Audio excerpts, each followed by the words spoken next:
today's standards. The CPU inside this machine is just an Intel i3-2120, a 2-core, 4-thread processor locked at 3.3 GHz. At this point, it's, well, let's just say past its prime. It can probably handle a few older titles, but anything that needs DirectX 11 or newer is pretty much off the table. Honestly, I went into this thinking cheap always comes with some kind of hidden cost, but this result still caught me off guard. I'm pretty sure the seller knew what they were doing. The GPU and PSU were both dead before I even touched them.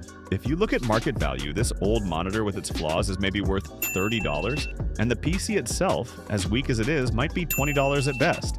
Yeah, I definitely got scammed. Lesson learned. Next time I'm buying used parts, I'll be a lot more careful about who I'm buying from.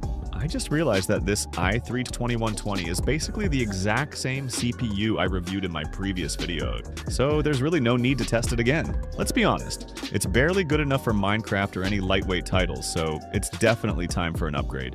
I've already got all the parts lined up for this build, but first I need to deep clean everything, because it looks like this thing's been working inside a dust storm. That weird proprietary Intel cooler makes replacing it a pain since the power connector is totally unique. On the bright side, this is a full-size tower, meaning I can throw in any GPU or power supply I want, as long as the CPU doesn't protest. Inside, there are 4 RAM slots, 2 PCIe, and 1 legacy PCI slot. You could even run dual GPUs in this system. While I was in there planning the upgrades, I just tore everything apart and cleaned every single component.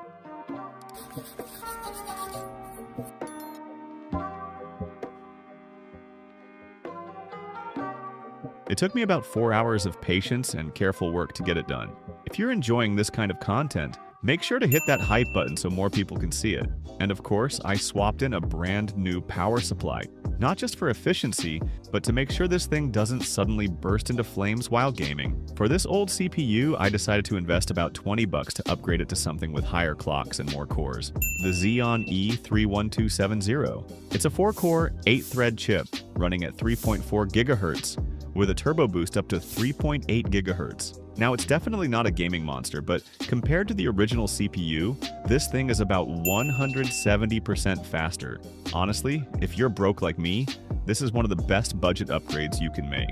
And there's no way I'm letting that lonely 4GB RAM stick fight for its life against modern games. So I dropped in 2 8GB sticks, giving us a total of 20GB of RAM. That's actually above today's standard 16GB setup. And of course, no gaming PC is complete without a GPU. So I spent another $50 to grab a GTX 1060, 3GB.